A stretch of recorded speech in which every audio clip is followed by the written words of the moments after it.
আপনি আপনার যেকোনো প্রয়োজনে সোনালী ব্যাংক থেকে সর্বোচ্চ ২০ লক্ষ টাকা পার্সোনাল লোন নিতে পারবেন। আর লোন নিতে পারবেন সর্বোচ্চ ৮ বছরের জন্য। যেখানে বাংলাদেশের অন্য সব ব্যাংক পার্সোনাল লোন দিচ্ছে সর্বোচ্চ ৫ বছর মেয়াদে। যদি সোনালী ব্যাংক থেকে এই লোনের জন্য আবেদন করেন, তাহলে লোনের টাকা হাতে পেতে সময় লাগবে ৩ থেকে ৪ কর্মদিবস। তবে সোনালী ব্যাংক থেকে পার্সোনাল লোন নিতে আপনাকে কিছু নিয়ম মানতে হবে। সেটা বাংলাদেশের অন্য সব ব্যাংক থেকে কিছুটা ডিফারেন্ট। বিস্তারিত সবকিছু জানবেন আজকের এই ভিডিওতে। তাই পুরো ভিডিওটি মনোযোগ দিয়ে দেখুন, তাহলে আপনি সহজে সোনালী ব্যাংক থেকে পার্সোনাল লোন নিতে পারবেন। প্রথমে একটা প্রশ্ন আসতে পারে, আপনি সোনালী ব্যাংক থেকে কোন কোন প্রয়োজনে লোন নিতে পারবেন? আপনার ব্যক্তিগত যে কোনো প্রয়োজনে আপনি এই পার্সোনাল লোনটি নিতে পারবেন।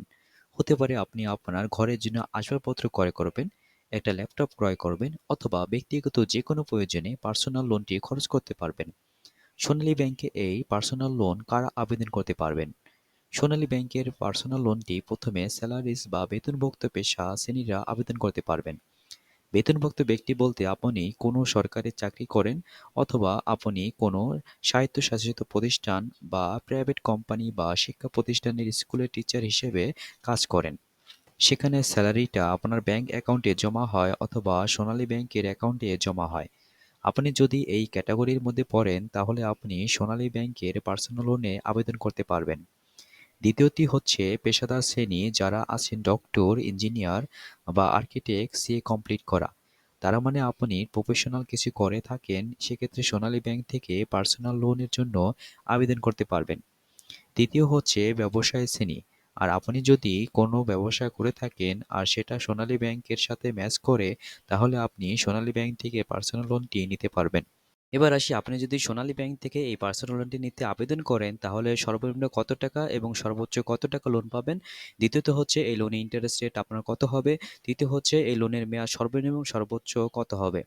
আপনি যদি সোনালী ব্যাংক থেকে এই পার্সোনাল লোনের জন্য আবেদন করেন, তাহলে আপনি সর্বনিম্ন ১ লক্ষ টাকা এবং সর্বাধিক ২০ লক্ষ টাকা পর্যন্ত লোন পাবেন। এবং এর লোনের আপনার মেয়াদ হবে ১ থেকে ৮ বছর। তবে এখানে একটা শর্ত হচ্ছে, আপনার চাকরির মেয়াদকাল ৮ বছর থাকতে হবে। ধরুন আপনি এখন একটা চাকরি করছেন, যেটা ৬ বছর পর রিটায়ারমেন্টে যাবেন। তাহলে আপনি ৬ বছর মেয়াদে এই লোনটি নিতে পারবেন। এবং আপনার এই সোনালী ব্যাংকের ইন্টারেস্ট রেট হবে 9% এবং প্রসেসিং ফি 0.5%, যেটা বাংলাদেশী ব্যাংকের গাইডলাইন অনুযায়ী। এবার আসি, আপনার কোন কোন যোগ্যতা থাকলে আপনি এই লোনটি নিতে পারবেন। প্রথমত হচ্ছে, যোগ্যতা হলো আপনার কমপক্ষে ১৮ বছর হতে হবে। দ্বিতীয় হচ্ছে, বাংলাদেশী নাগরিক হতে হবে। তৃতীয়ত, আপনার মাসিক আয় কত হতে হবে, এটা অবশ্যই নির্ভর করে আপনি যে কোম্পানি বা প্রতিষ্ঠানে চাকরি করেন তার উপর। এবার আসি, আপনি সোনালী ব্যাংক থেকে যদি লোন নিতে চান, তাহলে আপনি কত টাকা লোন পাবেন এবং প্রতি মাসে কিস্তি কত দিতে হবে। আপনি কত টাকা লোন নিতে পারবেন তা নির্ভর করবে আপনার নিট বেতনের উপরে। আপনার প্রতি মাসে যে নিট স্যালারি হবে, আপনি সোনালী ব্যাংক থেকে যে পরিমাণ লোন নিতে পারবেন তার ইমিআই কোনোভাবে বেশি হবে না। এটার একটা ক্যালকুলেশন রয়েছে যা সোনালী ব্যাংক থেকে প্রোভাইড করা হয়েছে। আমি ক্যালকুলেশনটি এখন আলোচনা করছি। এবার ক্যালকুলেশন এই পার্টটা খুব ভালোভাবে দেখুন, তাহলে বুঝতে পারবেন আপনার কত নেট স্যালারি হলে সর্বোচ্চ কত টাকা এই পার্সোনাল লোনটি পাবেন। এখানে বাম পাশে ঋণের সীমা রয়েছে এবং ডান পাশে বছর রয়েছে, যেখানে আপনার নেট স্যালারি এবং ইমিআই কত হতে হবে। এখানে এক্সাম্পল সহকারে আমি দেখাচ্ছি, ১ লাখ টাকা যদি আপনি নেন, তাহলে আপনার নেট স্যালারি এবং ইমিআই কত হতে হবে তা আলোচনা করছি। আপনি যদি ১ বছরের জন্য নেন, তাহলে আপনার নেট স্যালারি ৮,৭৪৫ টাকা হতে হবে। অর্থাৎ এই ৮,৭৪৫ টাকা আপনার ব্যাংকের ইমিআই হতে হবে। এবং আপনি যদি মেয়াদ বাড়িয়ে যদি ২ বছর জন্য নেন, তাহলে আপনার ৪,৫৬৮ টাকা নেট স্যালারি হতে হবে। অর্থাৎ এই ৪,৫৬৮ টাকা আপনার ব্যাংকের ইমিআই হবে। তেমনিভাবে আপনার ৩ বছর, ৪ বছর, ৫ বছর, ৬ বছর, ৭ বছর, ৮ বছরের জন্য এখানে অ্যামাউন্টটা রয়েছে, আপনারা দেখতে পারেন। তেমনিভাবে আপনি যদি আপনার লোনের সীমা যদি আরও বাড়ান, লাইক ২ লাখ টাকা, তাহলে আপনার ৮ বছরে ইমিআই আসবে ২,৯৩০ টাকা। এবং ৩ লাখ টাকা যদি নেন, তাহলে আপনার ইমিআই বা নেট স্যালারি হবে ৪,৩৯৫ টাকা। ৪ লাখ টাকা যদি আপনি নেন, তাহলে আপনার ৮ বছরের জন্য যদি নিতে চান, তাহলে নেট স্যালারি ৫,৮৬০ টাকা হবে। যদি ৫ লক্ষ টাকা নেন তাহলে আপনার নেট স্যালারি হতে হবে ৭,৩২৫ টাকা ৮ বছর মেয়াদের জন্য। তেমনিভাবে যদি আপনি ১ বছর মেয়াদের জন্য নেন তাহলে ৪৩,৭২৫ টাকা আপনার নেট স্যালারি হতে হবে। তেমনিভাবে ৬ লাখ, ৭ লাখ, ৮ লাখ, ৯ লাখ, ১০ লাখ, ১০ লাখ টাকার আপনি যদি এই ঋণের সীমা নেন তাহলে আপনার ৮ বছরে আসতেছে ১৪,৬৫০ টাকা। অর্থাৎ আপনার এই ১৪,৬৫০ টাকা আপনার নেট স্যালারি হতে হবে। অর্থাৎ এই আপনার ইএমআই যেটা ব্যাংকে থেকে প্রতি মাসে মাসে কেটে নেবে ১৪,৬৫০ টাকা। আপনারা চাইলেও এই ক্যালকুলেশনটি আপনার মোবাইলের স্ক্রিনশট দিয়ে রাখতে পারেন যাতে আপনাদের কোন অ্যামাউন্টের কত বছর মেয়াদে নিচ্ছেন যাতে আপনারা সুন্দরভাবে ক্যালকুলেশনটি বুঝতে পারেন। এবার যদি আপনি যদি আরও ১১ লাখ টাকা যদি ঋণের সীমা নেন এবং ৮ বছরের জন্য তাহলে আপনার নেট স্যালারি ১৬,১১৫ টাকা হবে। ৫ বছরের জন্য যদি নেন তাহলে ২২,৮৩৬ টাকা নেট স্যালারি হবে। তেমনিভাবে যদি ১২ লক্ষ টাকা নেন, ১৩ লক্ষ টাকা যদি নেন, তেমনিভাবে যদি আপনার ১৪ লক্ষ টাকা যদি আপনি সেখানে যদি চয়েস করেন তাহলে আপনার ৮ বছরে নেট স্যালারি ২০,৫১০ টাকা হবে। ১৫ লাখ টাকা যদি আপনি ৫ বছরের জন্য নেন তাহলে ৩১,১৪০ টাকা আপনার নেট স্যালারি হবে।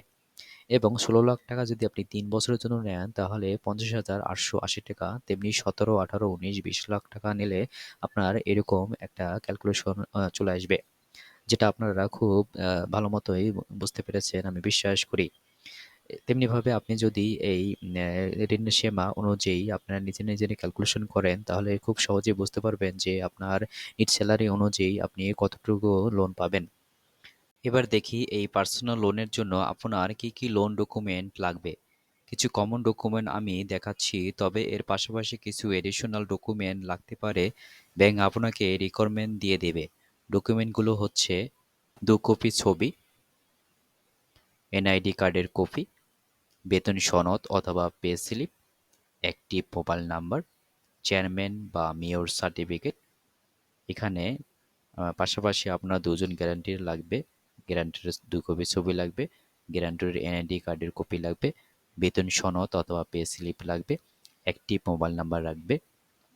এছাড়া ব্যাংক যদি মনে করে আরও কিছু ডকুমেন্ট লাগবে সেক্ষেত্রে ব্যাংক আপনাকে বলে দেবে কি কি ডকুমেন্ট আপনাকে দিতে হবে। ঋণ প্রসেসিং ফি সর্বোচ্চ ৫০ লক্ষ টাকা পর্যন্ত আপনার কাছ থেকে কাটা হবে 0.50 এবং ঋণ আবেদন ফি নামে কোনো ফি আদায় করা যাবে না। কটেক্স, মাইক্রো, ক্ষুদ্র ও মাঝারি এবং কৃষি খাতে পণ্য গঠনের ক্ষেত্রে ঋণ প্রসেসিং ফি নামে কোনো ফি চার্জ আদায় করা যাবে না। ঋণ প্রদানের ক্ষেত্রে ডকুমেন্ট ফি, সিআইবি চার্জ, স্ট্যাম্প চার্জ, আইনি ও জামানত মূল্যায়ন ফি নামে যে চার্জ ধার্য করা হবে সেটা মূলত অ্যাকচুয়াল ব্যয়ের উপর নির্ভরশীল। নির্দিষ্ট মেয়াদের পূর্বে ঋণ পরিশোধের ক্ষেত্রে আপনার কাছ থেকে আর্লি সেটেলমেন্ট ফি নামে 0.50 চার্জ কাটা হবে। সুতরাং আপনি যদি সোনালী ব্যাংক থেকে এই পার্সোনাল লোনটি নিতে চান তাহলে আপনার পার্শ্ববর্তী সোনালী ব্যাংকের যে ব্রাঞ্চ আছে আপনি সেই ব্রাঞ্চে গিয়ে সোনালী ব্যাংক থেকে সর্বোচ্চ ২০ লক্ষ টাকা পার্সোনাল লোনের জন্য আবেদন করতে পারবেন। ভিডিওর কোনো অংশে না বুঝে থাকেন তাহলে কমেন্ট বক্সে কমেন্ট করে জানাবেন, আমি চেষ্টা করব সেটার উত্তর দেওয়ার জন্য। ভিডিওটি যদি ভালো লাগে আপনার আশেপাশের লোকজনের সাথে ভিডিওটি শেয়ার করবেন আর চ্যানেলটি সাবস্ক্রাইব না করে থাকলে সাবস্ক্রাইব করে বেল আইকনে ক্লিক করতে একদম ভুলবেন না, তাহলে আমাদের এইরকম ইম্পর্টেন্ট ভিডিও আপডেট সবার আগে পাবেন। ভিডিওটি শেষ পর্যন্ত দেখার জন্য আপনাকে অসংখ্য ধন্যবাদ। কথা হবে আরেকটি ভিডিওতে, ভালো থাকবেন সকলে। আজ এই পর্যন্ত, খোদা হাফেজ।